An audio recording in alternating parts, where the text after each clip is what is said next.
Bismillahirrahmanirrahim. Assalamualaikum warahmatullahi wabarakatuh. Innal hamdalillah nahmaduhu wa nasta'inuhu wa nastaghfiruh wa na'udzu billahi min shururi anfusina wa min sayyiati a'malina. May yahdihillahu fala mudilla lahu wa may yudlil fala hadiya lahu. Asyhadu an la ilaha illallah wahdahu la syarika lahu wa asyhadu anna Muhammadan abduhu wa rasuluh sallallahu alaihi wa ala alihi wa ashabihi wa man sara ala nahji ila yaumiddin.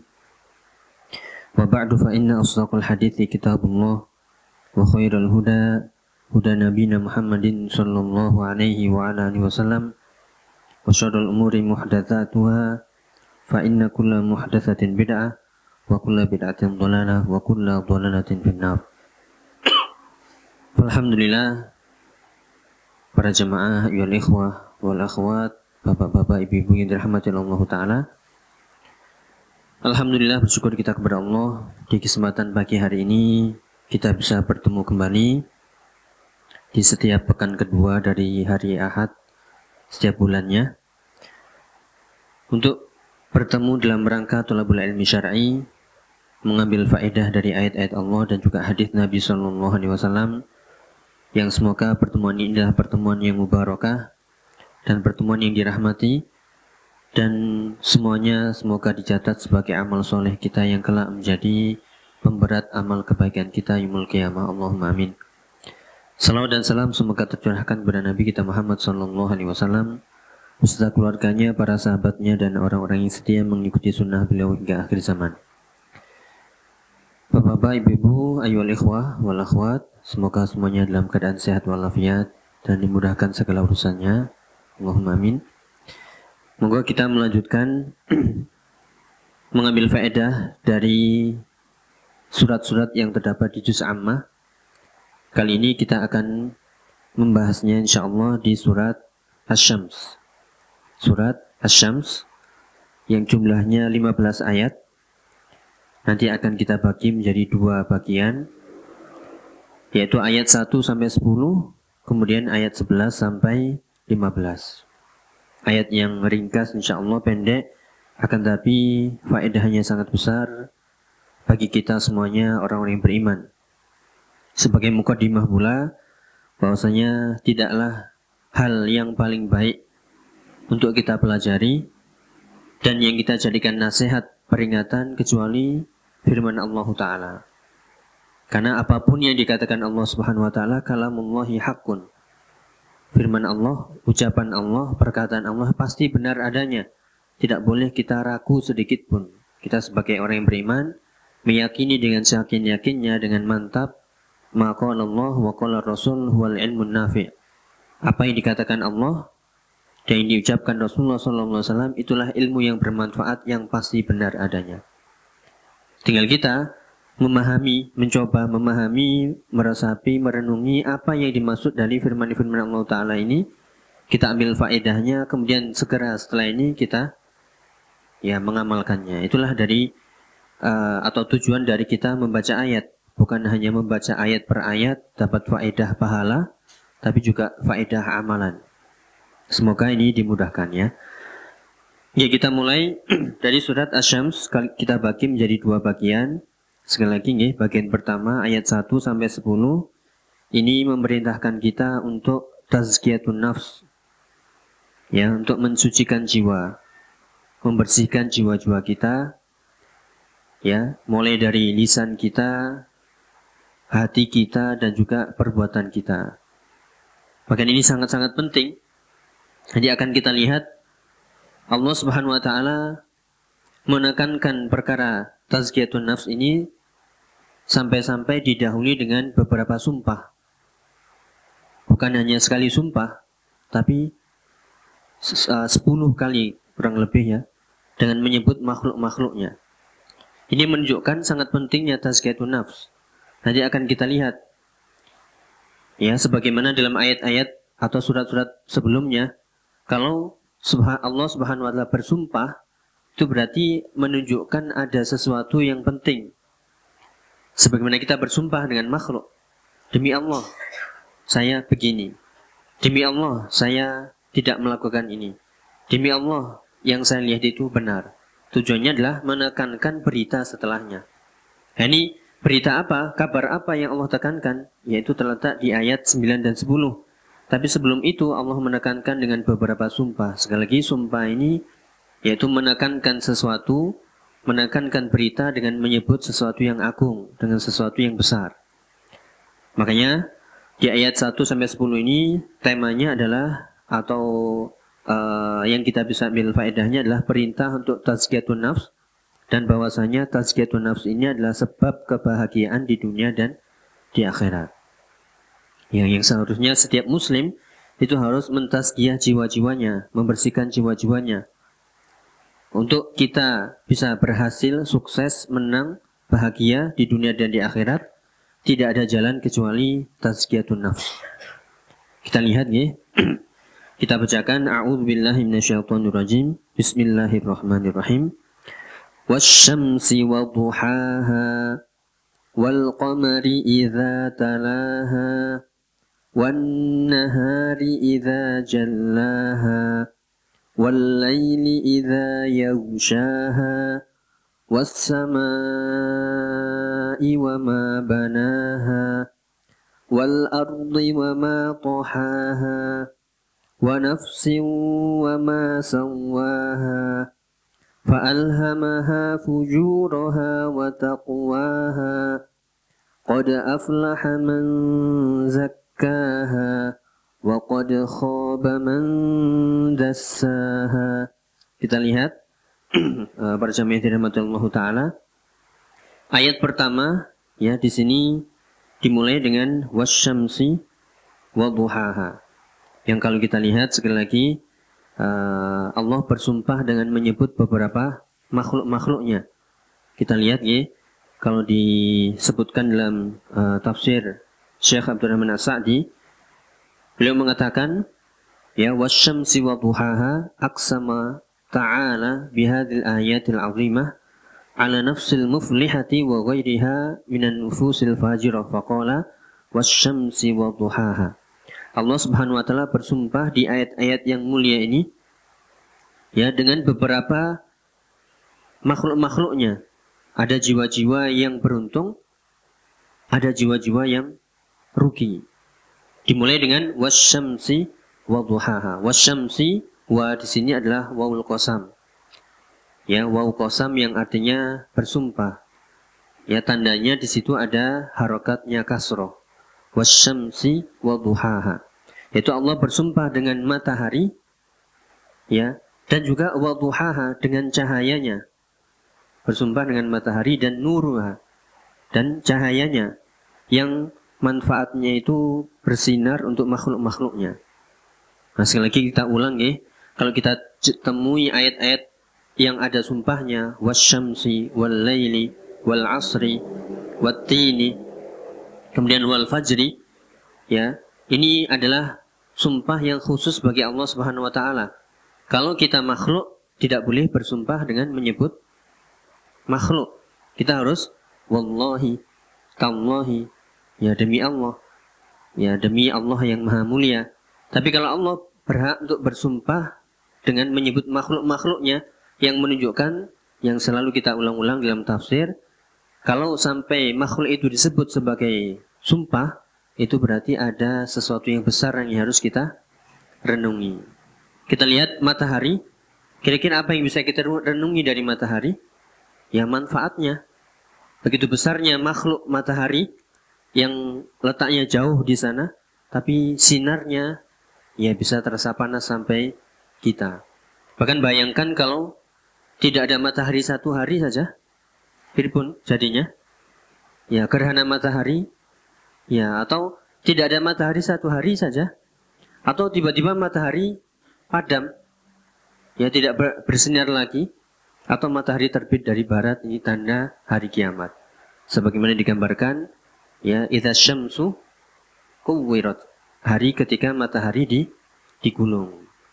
Ya, ini menunjukkan matahari begitu besar, itu adalah tanda-tanda ciptaan Allah Subhanahu wa taala, ciptaannya saja sudah begitu besar. Bagaimana dengan Allah Al-Khaliq yang menciptakannya? Dan juga Allah bersumpah dengan duhaha, dengan waktu atau dengan cahayanya. Cahayanya bisa bermanfaat untuk makhluknya, ya untuk kita, kulit kita, jam-jam sekian itu berjemur ya. Lebih enak berjemur atau ngaji? Ngaji sambil berjemur ya. Ya, ada manfaat-manfaatnya untuk tumbuh-tumbuhan, untuk makhluk kita manusia dan lain sebagainya. Bisa juga dimanfaatkan untuk tenaga surya, ya dan lain sebagainya dari manfaat-manfaat yang Allah buka itu semuanya, ya mata'an lakum wa li'an'amikum. Untuk kesenangan kalian dan juga hewan-hewan kalian.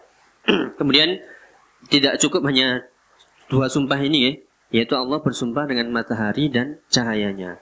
Berapa makhluk yang disebut? Dua. Kemudian wal qamari idza talaha, dan Allah bersumpah lagi dengan bulan idza talaha, ketika mengiringinya, baik mengiringi tempatnya, peredarannya, atau mengiringi cahayanya. Ketika matahari ya kemudian gelap, timbullah bulan dengan cahayanya. Ya manfaatnya juga banyak. Ya maka Allah bersumpah dengan menyebut lagi makhluknya yaitu qamar. Apalagi ketika Lailatul Badar, ketika malam bulan purnama, ya di situ terlihat bagaimana kekuasaan Allah Subhanahu wa taala. Ya, kemudian tambah lagi sumpahnya.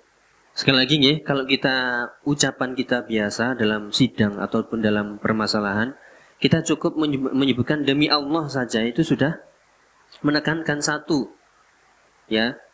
Tapi dalam ini, di ayat ini Allah bersumpah dengan menyebut beberapa. Ini menunjukkan begitu pentingnya perkara setelah ini yang disebutkan, yang nanti di ayat 9 dan 10. Kemudian Allah bersumpah lagi dengan wan nahari idza jallaha. Allah bersumpah demi siang idza jallaha, ketika sudah mulai menyinari, ya ketika sudah mulai terang cahaya, ya menyinari bumi dan meneranginya. Seperti saat ini wan nahar, yaitu ketika siang sudah mulai terang, terlihat, manfaatnya juga besar. Sehingga kita tidak butuh listrik, tidak butuh lampu maksudnya, tidak butuh penerangan. Bayangkan kalau kita ya gelap terus, ya kemudian kita melewati jalan-jalan, tidak ada lampu, tidak ada penerangan, ya tentunya ya akan banyak terjadi ya kecelakaan. Kemudian wan nahari idza jallaha wal laili idza yaghshaha. Dan juga Allah bersumpah lagi dengan menyebut malam. Ya, berapa kali sumpah ini? 1, 2, 3, 4. Idza yaghsha, ketika malam itu menutupi seluruh bumi sehingga menjadi gelap. Ya, ini juga bisa kita renungi. Bayangkan kalau ya satu hari itu siang terus, ya panas terus, nggak ada waktu malam. Ya ini bagaimana? Nah, makanya di sini perputaran ini dikatakan oleh Syekh Abdurrahman As-Sa'di, wa fata'aqubudz zulmati wad-dhaya wasyamsi wal qamar ala hadzal alam bintizamin wa itqanin wa qiyamin lima salihil ibad akbaru dalilin ala anna Allah bi kulli syai'in alim wa ala kulli syai'in qadir wa annal ma'budu wa annahu al-ma'budu wahdahu alladzi kullu ma'budin siwahu fa batilun. Ya, jadi perputaran matahari, ya kemudian bulan, kemudian pergeseran atau pergantian malam siang, ya dari gelap terang, ini adalah menunjukkan bahwasanya Allah Subhanahu wa taala satu-satunya yang berhak diibadahi. Allah ala kulli syai'in qadir wa ala kulli syai'in alim. Allah Maha mengetahui segala sesuatu, ya, Maha berkuasa atas segala sesuatu, sehingga Allah ya menggantikan, mengatur peredaran ini dengan sempurna, tertib, ya tanpa ada cacat. Bahkan itu untuk kemaslahatan hamba-hambanya. Kita tadi sudah bayangkan bagaimana kalau matahari berhenti, ya berhenti bersinar, atau tidak muncul lagi. Demikian juga bulan, atau siang itu terus menerus, ya 1 bulan siang, 1 bulan malam, gitu nggih? Mau dicoba? Ya tidak mungkin ya. Ya demikian juga malam terus, ya atau dingin terus atau panas terus, ya ini tidak mungkin. Ini menunjukkan Allah Maha mengetahui mana yang terbaik untuk hamba-hambanya, sehingga kita nggak boleh mudah mengeluh. Ya panas mengeluh, hujan mengeluh, kedinginan mengeluh. Ya, tapi harus banyak-banyak bersyukur. Allah Maha tahu mana yang terbaik untuk hamba-hambanya, sehingga siang waktunya sekian, malam waktunya sekian, peredaran matahari ya sudah diatur, diurus oleh Allah Subhanahu wa taala, dan itu untuk maslahat hambanya. Dan yang terpenting adalah kalau Allah yang menciptakan itu semuanya, dialah Allah yang berhak diibadahi. Ya, ini tauhid, kembali ke masalah tauhid. Ya, kembali ke masalah tauhid. Kita lihat sesembahan-sesembahan selain Allah mampu atau tidak mengatur matahari? Kita tantang nih, mana sesembahan-sesembahan selain Allah mampu mengatur matahari? Ya tidak mampu. Menghentikan atau menjadikan malam itu seluruhnya, atau bulan siang itu seluruhnya, atau yang menghentikan peredaran matahari dan bulan? Ya tidak mungkin. Maka dialah satu-satunya yang mengurusi, dialah Allah satu-satunya yang berhak diibadahi. Jangan sampai kita beribadah kepada selain Allah. Inilah makna dari tauhid rububiyah dan uluhiyah. Kalau kita meyakini Allah itu adalah satu-satunya yang diibadahi, satu-satunya yang menciptakan, mengurusi, ya, mengatur segala urusan, mengatur benda-benda ini, planet-planet dan sebagainya, bumi, siang, malam dan seterusnya, maka yakinlah satu-satunya dialah Allah yang berhak diibadahi. Tadi caranya untuk menunjukkan bahwasanya batilnya seluruh sesembahan selain Allah, kita lihat apakah sesembahan-sesembahan ini mampu mengatur matahari, bulan, siang, malam? Tidak mungkin. Ya, ini berarti batillah sesembahan selain Allah Subhanahu wa taala. Ya, kita lanjutkan masih sumpah-sumpah yang Allah sebutkan. Allah bersumpah lagi, was-sama'i wa ma banaha. Bersumpah lagi dengan langit. Nah, kita lihat langit ketika terang begini, ya bisa kita nikmati keindahannya, terang. Ya, demikian juga ketika malam ada bintang-bintang, bisa kita lihat ya keindahannya. Dan seolah langit ini sebagai atap dari bumi, sebagaimana ini masjid ini ada atapnya. Tapi kalau buatan manusia, atap itu mesti ada tiangnya. Tapi kita lihat bumi kita nggak ada tiangnya. Ini yang pernah kita sebutkan di ayat-ayat sebelumnya. Allah menciptakan langit tanpa tiang. Ya, kok bisa? Itulah kekuasaan Allah Subhanahu wa taala. Ini yang harus kita tanamkan di hati kita, ta'zim, membesarkan, mengagungkan Allah Subhanahu wa taala. Dialah satu-satunya pencipta yang sempurna, tanpa didahului oleh pencipta sebelumnya, tanpa didahului oleh contoh sebelumnya, yang menciptakan dari tidak ada menjadi ada dan menyempurnakannya. Seperti di surat Al-A'la kemarin, Sabbihisma rabbikal a'la alladzi khalaqa fasawwa. Ya, yang menciptakan dan sawwa, menyempurnakannya. Ya, sehingga arti dari ayat kelima ini, was-sama'i wa ma banaha, Allah bersumpah dengan langit yang kita lihat keindahannya, manfaatnya dan seterusnya. Wa ma banaha, ma di sini bisa diartikan ma mausuliyah yang artinya alladzi. Allah bersumpah dengan langit dan yang membangunnya, yang menegakkannya. Siapa yang menegakkan langit?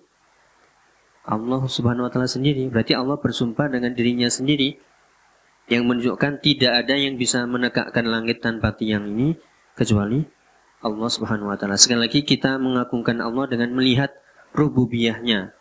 Rububiyah ini adalah ya perbuatan-perbuatan Allah yang menjadi kekhususannya, menciptakan, mengatur, memberi rezeki, mengatur segala urusan. Ya, Allahu Rabbul Alamin. Ya, atau artinya adalah ma masdariyah, yang artinya adalah Allah bersumpah dengan langit dan bagaimana ya pembangunannya, penegakannya atau meninggikannya. Ini menunjukkan Allah maha sempurna, ya, maha berbuat baik kepada makhluknya, semuanya itu untuk maslahat hamba-hambanya. Ya, kemudian bersumpah di ayat yang ke-6, wal ardi wa ma tahaha. Dan Allah bersumpah lagi dengan bumi yang tempat kita berpijak ini. Ya, ada yang mau tinggal di bumi lain? Ya, ini adalah bumi Allah. Wa ma tahaha, dan bagaimana Allah meluaskannya, menghamparkannya. Ya, saking luasnya ya, kita tidak terasa kalau bumi ini bulat. Ya, menunjukkan bahwasanya bumi ini sangat-sangat luas, Allah hamparkan seluas-luasnya. Ya, sehingga makhluk ya ketika itu mengambil manfaat dari segala macam sisi dan berbagai macam manfaat. Kita ambil tanaman-tanamannya, buah-buahannya, bahkan tambang-tambangnya, hasil buminya, itu semuanya adalah nikmat yang Allah sediakan untuk makhluk-makhluknya, dan itu harus kita tanamkan. Jangan sampai kita, wah ya ini namanya nikmat alam. Bukan nikmat alam, itu adalah nikmat Allah yang Allah berikan untuk manusia. Tujuannya adalah agar kita tadi digiring ke tauhid uluhiyah. Kalau kita yakin Allah yang memberikan semuanya itu, yakinlah bahwasanya Allah satu-satunya yang diibadahi, satu-satunya yang disembah. Tidak boleh kita menyembah kepada selain Allah Subhanahu wa taala. Ya, wal ardi wa ma tahaha, bagaimana Allah bersumpah dengan bumi dan membentangkannya untuk makhluk-makhluknya seluruhnya. Bahkan kalau kita lihat lagi tadi, di atas bumi, di bawah bumi, dan yang kita pijak ini semuanya ada manfaatnya dan sangat-sangat besar. Ya, kemudian wa nafsi wa ma sawwaha, dan Allah pula bersumpah dengan jiwa dan bagaimana wa ma sawwaha, dan Allah menyempurnakannya. Ini maknanya bisa bermaksud yaitu semua jiwa, ya, baik itu yang hidup, ya, dari manusia, hewan, dan seluruhnya secara umum, atau itu adalah maksud jiwa yaitu al-insan faqat, insan al-mukallaf, manusia yang diberikan beban mukallaf. Siapa ini? Ya, kita semuanya. Seperti yang kita sebutkan di surat Al-A'la tadi, yaitu alladzi khalaqa fasawwa, dialah Allah yang menciptakan jiwa dan menyempurnakannya. Ya, ini menunjukkan, kata beliau Syekh Abdurrahman Sa'di, wa ala kullin, ya, apakah yang dimaksud itu jiwa manusia atau jiwa selain manusia? Ini menunjukkan Allah Subhanahu wa taala menciptakan sesuatu yang besar, menyempurnakannya tanpa ada cacat, kekurangan, dan aib. Ini menunjukkan bagaimana kelembutan Allah, ya, bagaimana menciptakan semua jiwa ini, ya, dengan diberikan, kalau manusia, ya, ada perasaan cinta, ada perasaan benci, ya, bahkan diberikan akal. Ini menunjukkan Allah menyempurnakan, menciptakan sesuatu dengan sesempurna mungkin. Ya, kita sebagai manusia dibekali dengan perasaan, dengan akal, pikiran. Ini menunjukkan wa nafsin wa ma sawwaha. Ya, kemudian fa'alhamaha fujuraha wa taqwaha. Sudah banyak berapa kali sumpah itu Allah tegaskan lagi.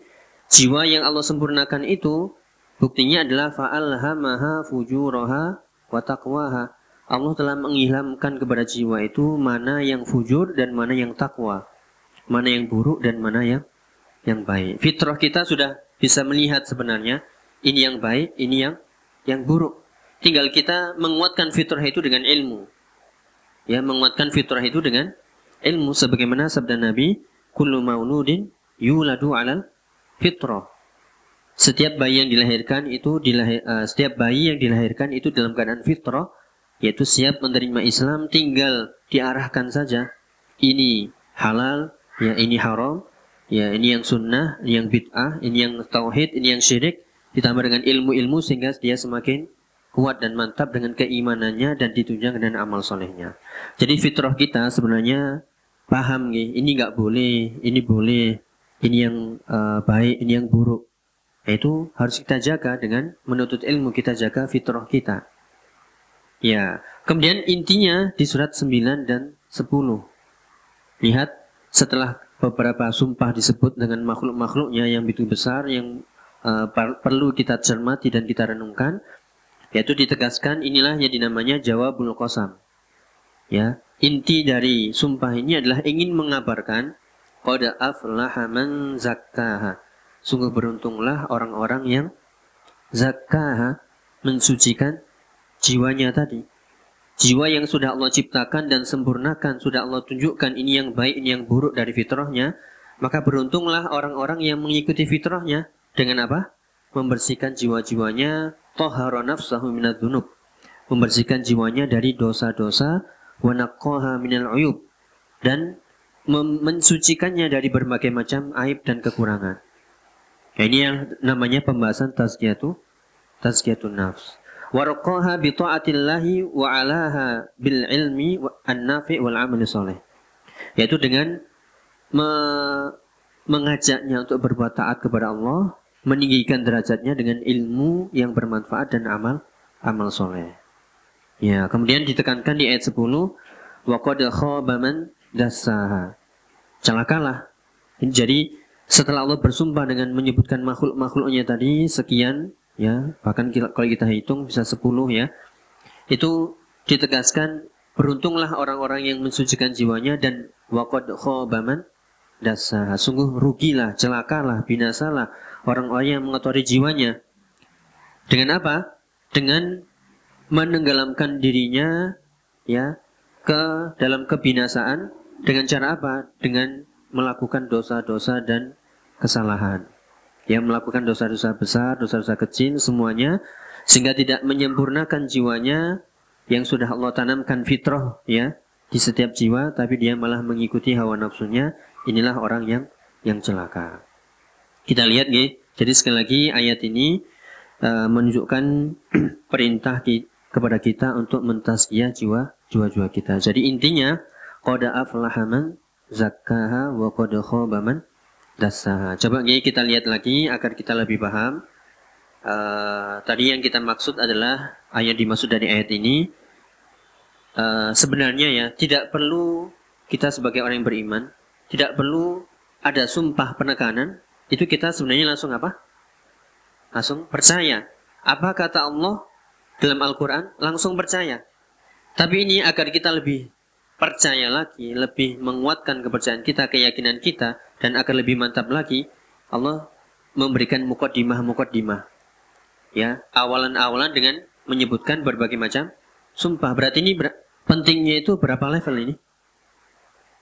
Penting, sangat penting, penting atau bagaimana? Ya, sangat penting berarti ya. Kenapa? Tadi kita sudah awali di awal apa yang disebutkan, apa yang dikatakan oleh Allah Ta'ala, maka Allahu haqqun. Apa yang diucapkan Allah yang dalam kalamullah itu benar adanya. Kita sebagai orang beriman tidak perlu diperkuat dengan sumpah 1, sumpah 2, sumpah 3, sumpah 4, sumpah 5. Itu kita sudah sami'na wa ata'na. Nah, berarti ini kenapa dipertegas dengan berbagai macam sumpah? Agar kita semakin perhatian, semakin mantap, semakin yakin bahwasanya begitu pentingnya tazkiyatun nafs. Ya, ini maksudnya nih. Ya, kalau ini khitabnya, arah pembicaraannya untuk orang-orang kufar, orang-orang munafik, orang-orang fasik yang memiliki keraguan-keraguan, ini akan menghilangkan berbagai macam keraguan-keraguan. Ya, kalau pernah kita sebutkan ya, misalnya ada yang datang mengabarkan di jalan raya ada kecelakaan. Ya, satu orang ini sebenarnya thiqah, terpercaya. Ya, Pak, Bu, ya ada kecelakaan di sana. Ya, benar, saya lihat. Ya, nggak perlu pakai sumpah, sebenarnya sudah percaya. Kenapa? Orang ini terpercaya. Tapi agak ragu kita dikit. Akhirnya orang tadi yang mengabarkan demi Allah. Nah, ini berarti hilang apa? Keraguan-raguan. Ya, berarti kalau kita masih ragu dengan pentingnya tazkiyatun nafs, nah ini. Ya, apakah kita masih ragu dengan pentingnya tazkiyatun nafs? Padahal ini Allah bersumpah dengan 1, seharusnya hilang keraguan-raguan 1. Bersumpah di ayat kedua, hilang lagi. Ayat ketiga, 4, 5, hilang semuanya. Berarti sangat-sangat penting tazkiyatun nafs. Makanya banyak pembahasan ya, di antara pembahasan masalah agama, masalah akidah juga, masalah iman dan amal soleh adalah membahas tentang tazkiyatun nafs. Di antaranya ayat yang menunjukkan pentingnya tazkiyatun nafs adalah di surat Al-Jumu'ah. Ya, yusabbihu lillahi ma fis samawati wa ma fil ard wa huwal azizul hakim. Terus walladzi ba'atsa fil ummiyina rasulan minhum yatlu alaihim ayatihi wa yuzakkihim. Nah, itu ada kata-kata wa yuzakkihim. Allah mengutus para rasul selain untuk membacakan ayat-ayatnya juga untuk wa yuzakkihim, untuk mensucikan jiwa-jiwa mereka. Demikian juga ayat ini sampai Allah bersumpah dengan beberapa makhluk, tujuannya adalah kita harus yakin dan memperhatikan begitu pentingnya tazkiyatun nafs sampai Allah bersumpah dengan beberapa makhluknya.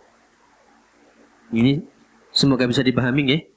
Jadi tadi kita gambarkan ada seseorang yang datang dengan membawa kabar 1, bersumpah hilang keraguan kita.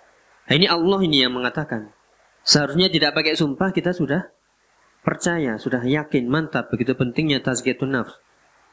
Ya, tapi ini diperkuat lagi dengan beberapa macam sumpah agar hilang keraguan-keraguan kita, agar kita benar-benar, oh ya berarti saya harus senantiasa mensucikan jiwa dan jangan sampai mengotori jiwa-jiwa kita. Gitu, nggih. Nah, jadi sekali lagi ini ada tambahan sedikit tentang apa itu tazkiyatun nafs. Ya, jadi tazkiyatun nafs ini adalah sumber kebahagiaan seseorang di dunia dan di akhirat.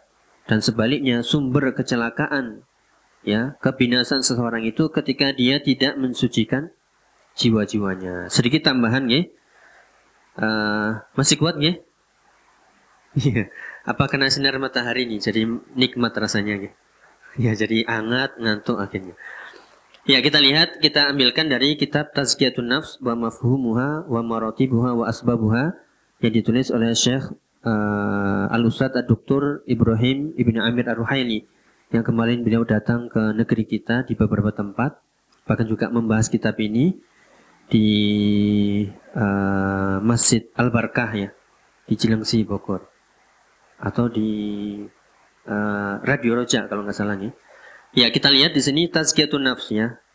Jadi sumber atau dalil-dalil pentingnya tazkiyatun nafs seperti tadi kita sebutkan Al-Jumu'ah di awal-awal ayat dan juga surat Asy-Syams.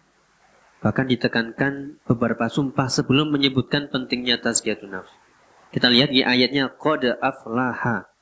Qad aflaha. Kalau kita belajar sedikit bahasa Arab, qad aflaha, qad di sini adalah penekanan. Kenapa? Karena terletak setelah atau sebelum fi'il madhi.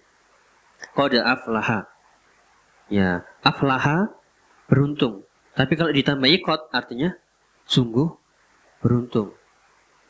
Ya, kalau qad ini setelahnya fi'il mudhari artinya bisa kadang-kadang. Ya, qad yahduru misalnya dalam bahasa kita. Qad yahduru ilal majlis. Kadang dia datang ke majlis. Tapi kalau qad hadara, sungguh dia telah hadir, sungguh dia telah datang. Ya, jadi zakka yuzaki artinya di sini adalah secara bahasa artinya suci, ya, bersih dan berkembang, bertambah. Jadi zakka yuzaki itu artinya bersih, suci, berkembang dan bertambah. Ini seperti dalam pembahasan zakat. Zakat itu artinya membersihkan, mensucikan, dan mengembangkan dan menambah. Loh, kok bisa? Zakat kan mengeluarkan harta. Seharusnya harta kita kalau dizakatkan, yang awalnya di rekening 100 juta, tinggal ya berkurang. Atau di kantong, kalau diambil, kantong kita berkurang. Tapi tidak, kata Allah. Ya, zakka yuzaki itu artinya menambah. Ya, bahkan dalam hadis, annahu ma naqasa mali abdin min shadaqah. Tidaklah harta itu berkurang ketika disodakohkan. Justru dengan zakat, dengan infak sodakoh itu harta kita bertambah barokah, ya, bertambah suci, bersih. Kita hilangkan semua kotoran-kotoran harta ini, bisa jadi ada syubhatnya. Bahkan kita berikan ke orang-orang yang membutuhkan sehingga ya timbangan kita, ya, seperti dalam ayat yang lain surat Al-Baqarah, matsalul ladzina yunfikuna amwalahum fi sabilillahi kamatsali habbah. Permisalan orang-orang yang menginfakkan hartanya di jalan Allah itu seperti menanam satu benih. Dari satu benih ini tumbuh 7 bulir tangkai. Dari satu tangkai ini nanti akan menumbuhkan 100 biji lagi. Berarti setiap tangkai 100 biji, berarti 100 kali 700 kali lipat, bahkan lebih. Ya, ini kalau kita yakin harta itu nggak akan berkurang dengan sodako. Maka dari pembahasan ini bisa kita simpulkan tazkiyatun nafs itu berarti membersihkan dan mengembangkan diri. Ya, membersihkan jiwa, mengembangkan diri dengan amal soleh, menghiasi diri dengan amal soleh. Ya, jadi tazkiyatun nafs itu adalah terdiri dari dua kata maknanya, yaitu at-tahliyah, ya, atau at-takhliyah pakai kha, dan satunya lagi at-tahliyah pakai ha. Kalau takhliyah pakai kha, khalla yukhalli itu artinya membersihkan. Membersihkan apa? Jiwa-jiwa dari apa? dari dosa-dosa, semuanya dosa-dosa besar, dosa-dosa kecil, baik itu yang ada di hati kita, lisan kita, dan anggota perbuatan kita. Itu makna tazkiyah yang bermakna takhliyah. Apa tadi nggih? Takhliyah? Mengosongkan hati dan pikiran. Ya bukan nggih. Ini udah mulai nih hawa-hawanya nih. Ya. Ya, pripun kabarnya? Ibu-ibu masih hidup nggih? Masih ada nggih? Ini sepertinya hawa-hawanya ini hawa-hawa ngantuk. Ya, ini penting loh nggih. Jangan sampai aduh nih, ustadznya ngomong terus enak. Ya, ini yang dengarkan ini sudah beliut-beliut rasanya. Nggih, jadi sekali lagi tazkiyatun nafs itu adalah takhliyah. Diapakan? Dibersihkan, disucikan. Takhliyah itu artinya menyaring. Berarti amalan tazkiyatun nafs ya itu adalah membersihkan dulu jiwa-jiwa kita, apa ya yang kekurangan aib di kita, di hati misalnya, kotorannya apa biasanya? Ya kotoran syirik itu yang terbesar yang harus kita bersihkan. Kemudian riya, sum'ah, ya apalagi penyakit sesama manusia, hasad, iri, ya sombong, takabur, ya ingin selalu dipuji, ya dan seterusnya. Itu penyakit-penyakit hati yang harus kita bersihkan. Kemudian lisan kita sering berkata kotor, sering mengatakan hal yang buruk, berarti dibersihkan juga. Anggota perbuatan kita, mata kita, pendengaran kita, tangan dan kaki kita, ya semuanya itu harus dibersihkan dari segala macam dosa-dosa.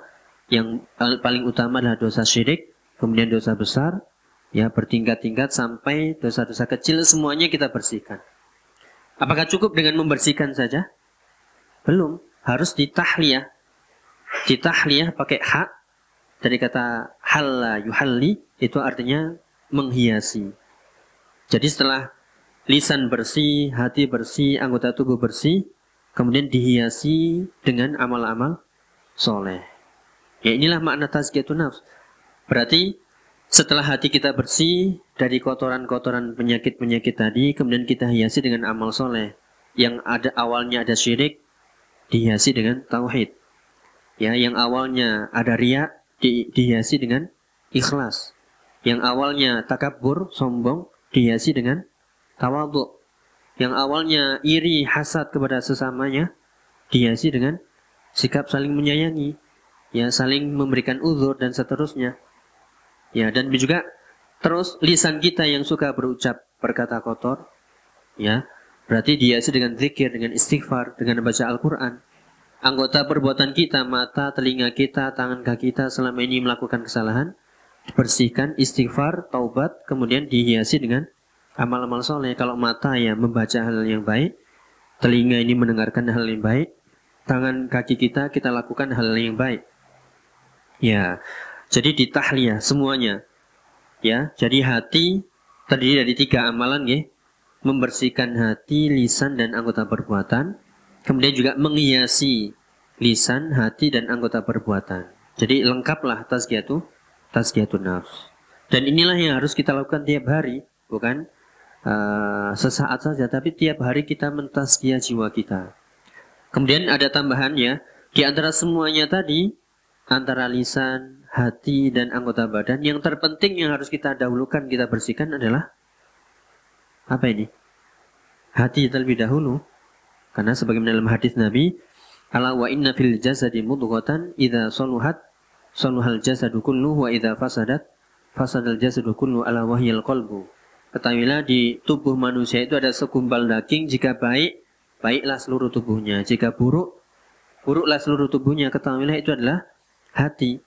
Kenapa? Hati itu adalah kal malik, seperti raja. Dan semuanya ini adalah prajuritnya. Kalau hatinya baik, prajuritnya yaitu anggota tubuh kita yang akan ikut baik. Berarti yang harus kita lakukan adalah bersihkan jiwa kita, hati kita dari syirik, ya dari riya, sum'ah, dari penyakit iri, hasad. Kemudian kita tanamkan perasaan ikhlas, tunduk kepada Allah, tawakal, senang melihat saudaranya mendapatkan nikmat, ya dan seterusnya.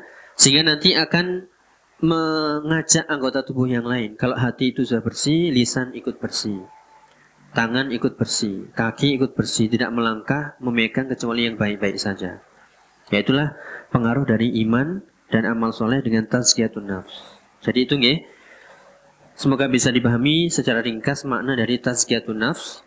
Dan tambahan berikutnya adalah berarti kalau kita lihat tazkiyatun nafs itu mirip-mirip maknanya dengan kata takwa. Apa definisi takwa? Mengerjakan perintah Allah dan menjauhi larangannya. Ya, menjalankan perintah Allah itu bagian dari tahliyah atau tahliyah. Menjalankan perintah Allah. Yang pakai kho atau pakai hak. Ini ada sinyal gitu. Ya, yang hak tadi menghiasi. Yang pakai hak tadi menghiasi berarti beramal soleh. Berarti menjalankan perintah Allah itu tahliyah atau tahliyah?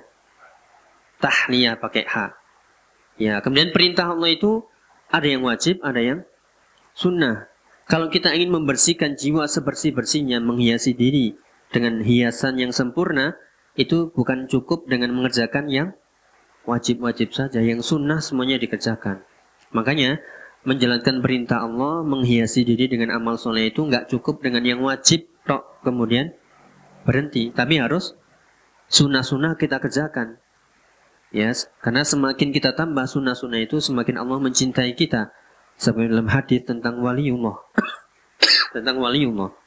Ya, kalau seseorang mendekatkan diri kepada Allah dengan sesuatu yang wajib, kemudian dengan sesuatu yang sunnah, maka Allah akan mencintainya. Kalau Allah mencintainya, maka semuanya Allah akan jaga. Pendengarannya, penglihatannya. Kemudian kalau dia berdoa akan dikabulkan. Kalau dia minta perlindungan akan dilindungi dan seterusnya. Inilah faedah dari menjalankan perintah Allah yang wajib dan yang sunnah itu bagian dari tahliyah. Adapun meninggalkan larangannya itu bagian dari tahliyah atau takhliyah. Takhliyah pakai kho, yaitu dengan membersihkan dengan istighfar, taubat dan meninggalkan, menjauhi. Ini sebenarnya perintah yang mudah loh ya. Mana lebih berat? Mengerjakan atau meninggalkan? Yang lebih berat sebenarnya mengerjakan. Karena meninggalkan itu cuman diem saja. Diem nggak ngapa-ngapain dapat pahala loh. Ya ini misalnya ini khomer ya. Misalnya ini khomer. Ini kita tahu ini haram.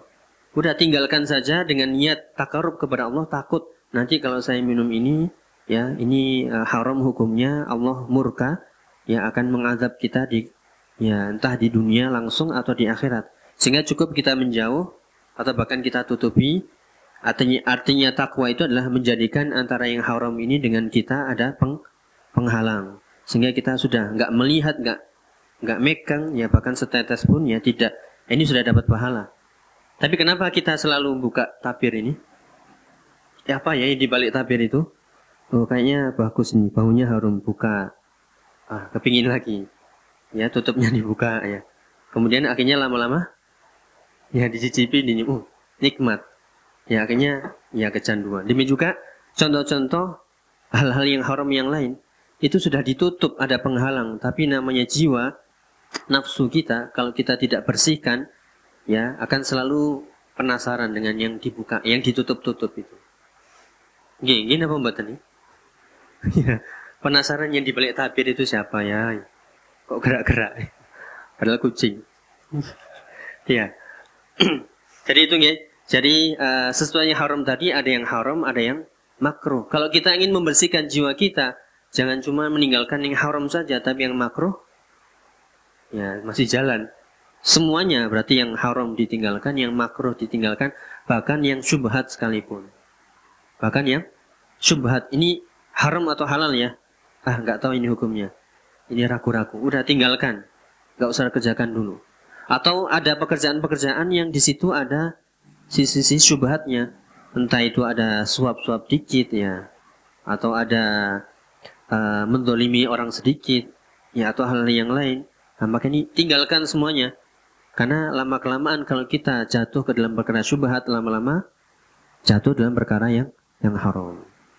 Ya jadi ini tazkiyatun nafs itu dengan mengerjakan perintah yang wajib ataupun yang sunnah dan meninggalkan sesuatu yang dilarang, baik yang sifatnya haram, makruh dan syubhat. Itulah tazkiyatun nafs yang sempurna. Ya, semoga bisa dipahami. Dan itulah kita setiap hari selalu kita diingatkan ittaqullah, bertakwalah kepada Allah. Ya, haqqa tuqati, dengan sebenarnya takwa. Itulah makna dari tazkiyatun nafs wa yuzakkihim.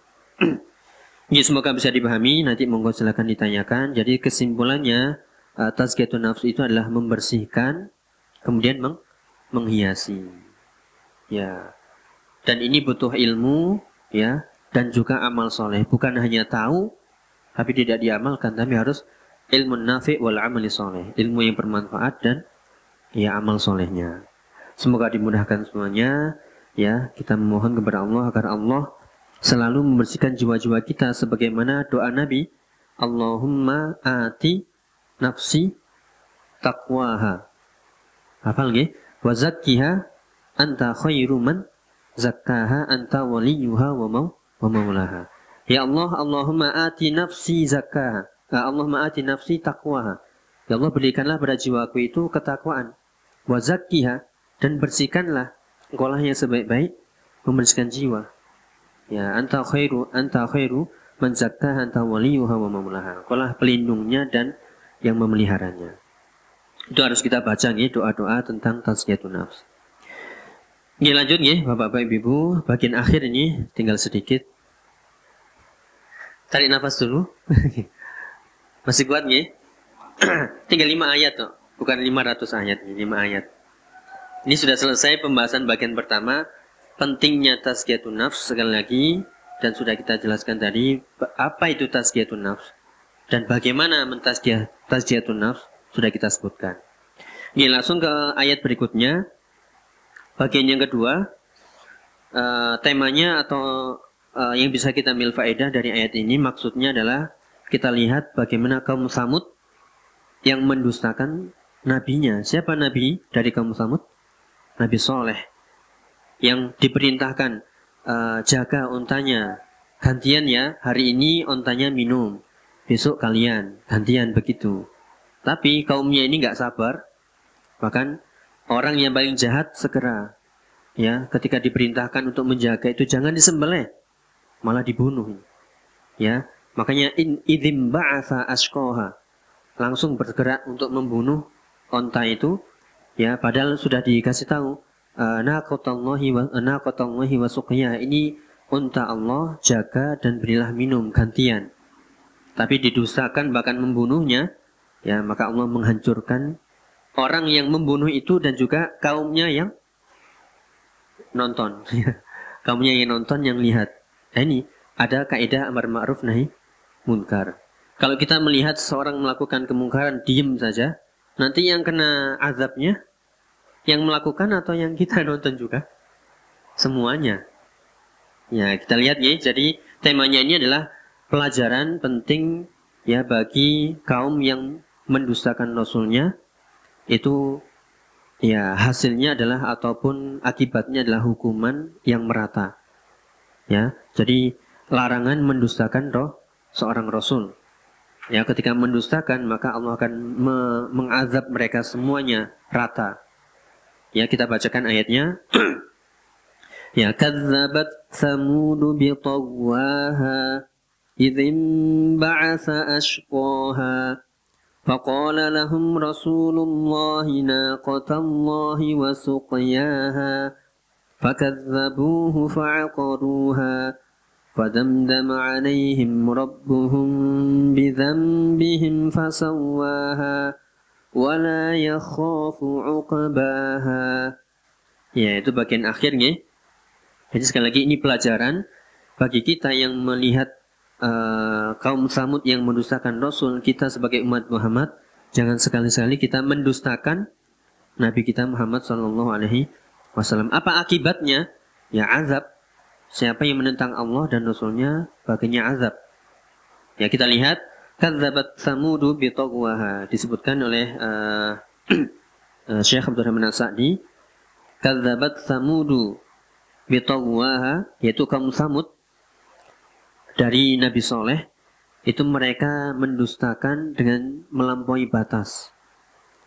Ya, Rasulnya yaitu Nabi Soleh alaihi salam sudah memperingatkan, ini batasan-batasannya jangan dilampaui, tapi malah menentang, mendustakan. ya, mendustakan Rasulnya yaitu Nabi Soleh alaihissalam, yaitu melampaui batas tughyan. Kadzabat samudu bitawwaha ay bitughyaniha wa tarafu'iha anil haq. Ya, mereka mendustakan, sombong dari kebenaran, seperti sabda Nabi SAW, al-kibru batarul haq wa ghamtun nas. Kesombongan itu sebenarnya adalah meremehkan apa? Atau meninggalkan kebenaran, sombong dari kebenaran dan meremehkan manusia. Ada dua sisi kesombongan.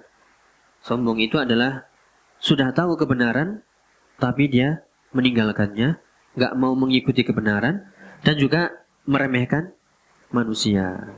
Al-kibru batarul haq wa ghamtun nas. Ini contohnya adalah kaum Samud. Selain meremehkan Nabi, juga ia meninggalkan al-haq. Kemudian apa yang dilakukan? Idzim ba'asa ashqaha. Ketika ashqa ini adalah orang yang paling rusak istilahnya. Yang orang yang paling jahat di antara mereka langsung. Ini kan ada unta Allah ini dari wasiat Nabi Soleh. Akhirnya ada orang yang paling jahat ya bergerak untuk ya membunuh unta itu sendiri. Bukan malah dikasih minum, gantian tidak, malah dibunuh, disembelih ya atau dibunuh. Kemudian faqala lahum Rasulullah naqatallahi wa suqiyaha, sudah diberi wasiat kaumnya, yaitu Nabi Soleh mengatakan ini naqatallah. Naqah itu adalah unta betina.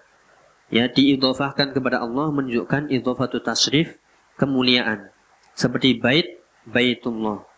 Berarti rumah itu ya rumah Allah mulia. Baitnya itu ada kemuliaannya. Baitullah, naqatullah. Ya, wasuqiyaha artinya berilah minum. Ihdaru, ya tinggalkan unta ini, kasih dia minum. Ini adalah perintah, ini adalah nikmat. Tapi malah didustakan, bahkan malah dibunuh ya. Maka fakadzabuhu fa'aqaruha, malah mendustakan wasiat Nabi ya, dan juga menyembelih atau membunuh unta tadi, sehingga fadam dama alaihim rabbuhum bidzambihim. Allah menghancurkan mereka, membinasakan mereka karena dosa-dosa mereka. Ya. Kemudian fasawwaha, bahkan Allah meratakan semua azab itu, baik bagi orang yang membunuh unta itu dan juga kaum yang cuma nonton, cuma melihat saja. Ini bagian dari amar ma'ruf nahi mungkar, nanti akan kita sebutkan. Ada ayat kuntum khairu ummatin ukhrijat linnas di surat Ali Imran. Kalian adalah umat terbaik yang dikeluarkan. Apa syaratnya menjadi umat terbaik? Lanjutan ayatnya, ta'muruna bil ma'ruf wa tanhauna 'anil munkar. Yang memerintahkan kebaikan dan mencegah dari kemungkaran. Ya, inilah syarat menjadi umat terbaik ya, sehingga tidak terjadi seperti kisah Nabi Soleh kepada kaum Samud yang mendustakan. Ya, dan juga kaumnya ada orang yang bergerak, yang paling jahat bergerak, dia diam saja, tidak mencegah. Akhirnya Allah ratakan semuanya, dan Allah wala yakhafu uqbaha. Allah tidak akan pernah takut ya terhadap azab yang Allah timpakan, ratakan semuanya. Karena Allah tidak butuh sekali kepada makhluk. Allah itu Rabbul Alamin. Allah maha mengatur makhluknya. Wallahu ghaniyun 'anil alamin. Allah Rabbul Alamin, wallahu ghaniyun 'anil alamin. Ya, Allah maha mengatur, mengurusi makhluknya, dan Allah sangat tidak butuh kepada makhluk-makhluknya. Mau semuanya kafir, yaitu tidak mengurangi kekuasaan dan keagungan Allah. Mau semuanya taat, itu juga tidak menambah ya kemuliaan Allah Subhanahu wa taala, sebagaimana dalam hadits qudsi ini. Ya, berbeda dengan makhluk. Ketika misalnya kita pemimpin ini, kita mau menghukum semua bawahan, kira-kira bagaimana? Nanti kalau semuanya dipecat, yang kerja siapa? Akhirnya takut, aduh, ini gimana ya? Tapi Allah tidak, nggak butuh kepada makhluk, sehingga wala yakhafu uqbaha. Karena Allah itu maha alim ya, maha hakim dan maha alim. Allah maha bijak dan juga maha mengetahui perbuatannya, ya pasti mengandung kebaikan. Nih, jadi itu ayat 11 dan 15 yang sekali lagi peringatan bagi kita untuk tidak mencontoh mengikuti kaum Samud yang menolak, mendustakan Nabi mereka, yaitu Nabi Soleh. Ya, apa yang bisa kita ambil pelajaran? Sekali lagi peringatan keras untuk tidak mendustakan Nabi, Ya, perintah-perintahnya kita kerjakan seperti dalam ayat di surat Al-Hasyr, "Wa ma ataakumur rasul fakhudhuhu wa ma nahakum anhu fantahu." Ya, kenapa? Kalau sampai kita mendustakan, bisa jadi Allah menyegerakan azab ya bagi orang-orang yang mendustakan ya di dunia, seperti yang terjadi kaum Samud. Allah segerakan semuanya, dibinasakan rata ya, atau bisa jadi ditunda, ini yang lebih berat ya, ditunda di hari kiamat. Dan ya, siapa yang mampu menahan azab Allah di hari kiamat? Nih. Kemudian kita harus menjadi umat terbaik sebagaimana dalam surat Ali Imran ya, ayat 110, "Kuntum khaira ummatin ukhrijat lin-nasi ta'muruna bil ma'ruf wa tanhauna 'anil munkar." Ya, selain mengajak kepada kebaikan, kalau ada keburukan kita juga harus bisa mencegahnya sebagaimana dalam kaidah amar ma'ruf nahi munkar, seperti dalam hadis Nabi ya, "Man ra'a minkum munkaran falyughayyirhu biyadihi, fa illam yastati fa bilisani, wa illam yastati fa bi qalbi wa dzalika adhaful iman." Ya, kalau kita melihat kemungkaran, maka yang pertama kita lakukan adalah biyadi, dengan tangan.